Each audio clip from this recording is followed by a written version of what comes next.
Hi everyone, इस class में हम कवर करेंगे भारत में मिलने वाली प्रमुख पर्वत श्रेणियां और उनकी चोटियां।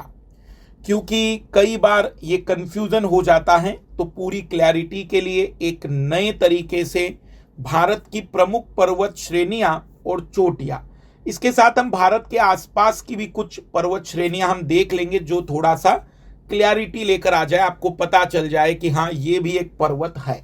तो सबसे उत्तर में भारत से बाहर, मतलब उत्तर में लद्दाख से ऊपर अगर हम जाएंगे तो हमें एक पामीर की गांठ मिलेगी, पामीर ग्रंथि, पामीर का पठार।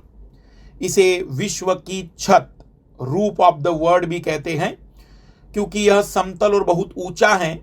जो माउंट एवरेस्ट होता है वो पीक होता है, चोटी होती है, वो एक तरीके से छत नहीं बन सकती। इसलिए पामीर का जो पठार है काफी ऊंचा पठार है, तो इसलिए उसको विश्व की छत कहते हैं, पर इसको गांठ भी कहते हैं। क्योंकि पामीर के, अगर हम ध्यान से देखें तो पामीर के बाई ओर हमें हिंदू कुश पर्वत श्रेणी मिलती है, उसके बाई ओर हमें कुनलून श्रेणी मिलती है। फिर भारत में प्रवेश करते हैं। सबसे पहली श्रेणी जो कि भारत में हमें उत्तर से दक्षिण की ओर मिलेगी, काराकोरम श्रेणी है।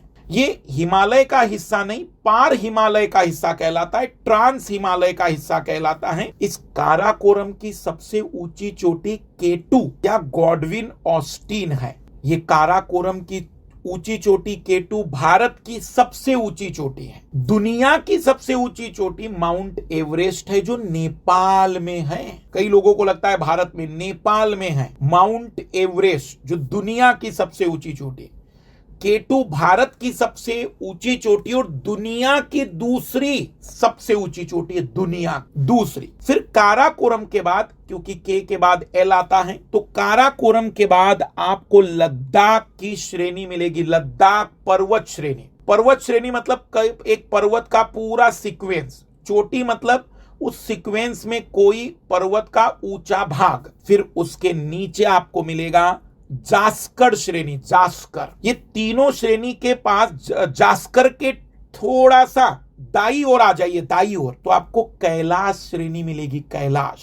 ये वही कैलाश मानसरोवर वाली जो यात्रा के लिए लोग जाते, तिब्बत में है। लेकिन ये चारों श्रेणियां जो अभी मैंने बताई, काराकोरम, लद्दाख, जास्कर और कैलाश, ये पार हिमालय या ट्रांस हिमालय की श्रेणी है। उसके बाद हमें एक कंटिन्यू दीवार जैसा पर्वत मिलता है, बहुत ऊंचा पर्वत, जिसको हम महान हिमालय कहते हैं। इस महान हिमालय की सबसे ऊंची चोटी नेपाल में माउंट एवरेस्ट या सागर माथा कहलाती है। पर इसी महान हिमालय की हमारे देश में सबसे ऊंची चोटी कंचनजंगा है, जो सिक्किम में है, सिक्किम में। अब कंफ्यूज मत होना, भारत की सबसे ऊंची चोटी K2 है ओवरऑल, लेकिन वो हिमालय का हिस्सा नहीं, पार हिमालय, ट्रांस हिमालय का हिस्सा है। महान हिमालय की सबसे ऊंची चोटी, जो भारत की दूसरी ऊंची चोटी है, लेकिन महान हिमालय की सबसे ऊंची चोटी है कंचनजंगा, सिक्किम में। फिर भारत की एक और ऊंची चोटी उत्तराखंड में नंदा देवी है, नंदा देवी।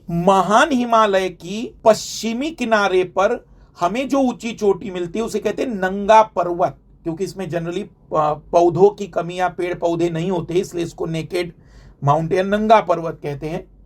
और इस महान हिमालय का सबसे पूर्वी भाग नामचा बरुआ अरुणाचल प्रदेश में है, नामचा बरुआ। फिर उसके बाद नीचे आइए आप, मतलब दक्षिण की ओर, तो महान हिमालय के ठीक नीचे छोटे छोटे टुकड़ों में मध्य हिमालय मिलता है, मध्य हिमालय। इसकी कई छोटी छोटी पर्वत श्रेणियां हैं। पीर पंजाल पर्वत श्रेणी है इसमें, महाभारत पर्वत श्रेणी है इसमें, धौलाधर पर्वत श्रेणी है इसमें। तो छोटे छोटे टुकड़ों में बटा हुआ हिमालय की एक सीरीज है, मध्य हिमालय, जिसको लोकल लोगों ने अलग अलग नाम दे दिए हैं। और सबसे अंत में कम ऊंचाई वाले हिमालय की श्रेणी मिलती है, जिसको शिवालिक कहते हैं। इसके बाद हम मैदानी भाग में प्रवेश करते हैं, भारत का मैदानी भाग। अब फिर प्रायद्वीपीय पठार पर आ जाइए, प्रायद्वीपीय भारत पर आ जाइए, पेनिनसुलर इंडिया पर आइए, और राजस्थान में या गुजरात से लेकर दिल्ली तक में एक पर्वत मिलता है, अरावली श्रेणी, अरावली पर्वतमाला। दुनिया का सबसे पुराना वलित पर्वत है ये। इसकी सबसे ऊंची चोटी गुरु शिखर है, गुरु शिखर चोटी का नाम। और जो पर्वत है उस पर्वत का नाम माउंट आबू, और ऐसे पर्वत की पूरी श्रेणी का नाम अरावली। तो अरावली पर्वत श्रेणी में माउंट आबू पर्वत, पर्वत की चोटी का नाम गुरु शिखर। फिर थोड़ा नीचे की ओर आइए तो आपको एक विंध्य पर्वत की श्रेणी मिलेगी। विंध्य के नीचे सतपुड़ा पर्वत श्रेणी मिलेगी। सतपुड़ा की सबसे ऊंची चोटी धूपगढ़ है, धूपगढ़। उसके बाद आप और नीचे की ओर आएंगे तो आपको वेस्टर्न घाट, पश्चिमी घाट कंटिन्यू मिलेगा। वेस्टर्न घाट की सबसे ऊंची चोटी आपको दक्षिण भारत में अन्नामलाई की पहाड़ी में, अन्नामलाई की पहाड़ी में अन्नाई मुड़ी के नाम से मिलेगी। तो पहाड़ी का नाम अन्नामलाई, चोटी का नाम अन्नाई मुड़ी। उसकी दूसरी ऊंची चोटी जो कि दक्षिण भारत में ही मिलती है, पश्चिमी घाट की, वेस्टर्न घाट की, डोडा बेट्टा। वही ऊपर की ओर थोड़ा सा देखेंगे तो डोडा बेट्टा, ये पश्चिमी घाट की दूसरी ऊंची चोटी है। और अब आते हैं पूर्वी घाट पर। पूर्वी घाट की अगर हम बातचीत करें तो पूर्वी घाट की अब एक नई चोटी खोजी गई है आंध्र प्रदेश में, जिंदगड़ा पीक। नाम ध्यान से सुनना, जिंदगड़ा पीक। 1690 मीटर बताया जा रहा है ये जिंदगड़ा पीक, 1690 मीटर। जी हाँ, मैंने भी पढ़ाया है आपको इसके पहले कि सर आपने तो महेंद्रगिरी बताया था। तो महेंद्रगिरी 1501 मीटर ऊंची उड़ीसा में मिलने वाली चोटी है जो पूर्वी घाट की है, लेकिन वो अब दूसरे नंबर की हो गई। पहले नंबर की हो गई आंध्र प्रदेश की जिंदगेड़ा। पूर्वी घाट की सबसे ऊंची चोटी जिंदगड़ा पीक, आंध्र प्रदेश की 1690 मीटर, और दूसरी महेंद्रगिरी। तो ये भारत में मिलने वाले महत्वपूर्ण पर्वत और उसकी चोटी के बारे में वर्णन किया गया है।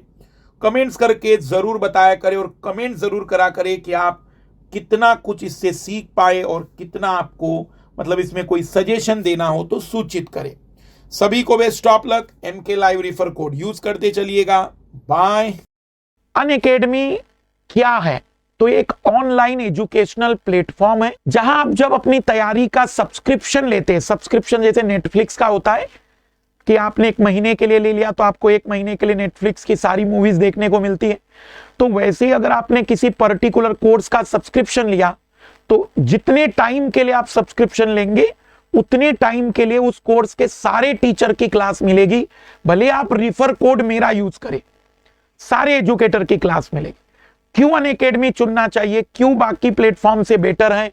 आपको अपनी मर्जी का टीचर मिलता है, अनलिमिटेड एक्सेस मिलते हैं, और आप पर टीचर थोपे नहीं जाएंगे बल्कि आपको चुनने का मौका दिया जाएगा। एक ही सब्सक्रिप्शन में प्रीलिम्स, मेंस, इंटरव्यू, यहां तक कि टेस्ट सीरीज से लेकर करंट अफेयर, सब कुछ एक ही सब्सक्रिप्शन में। सबसे ज्यादा रिजल्ट पिछले 2 वर्षों में, सबसे अद्भुत रिजल्ट जो आप स्क्रीन पर देख सकते हैं।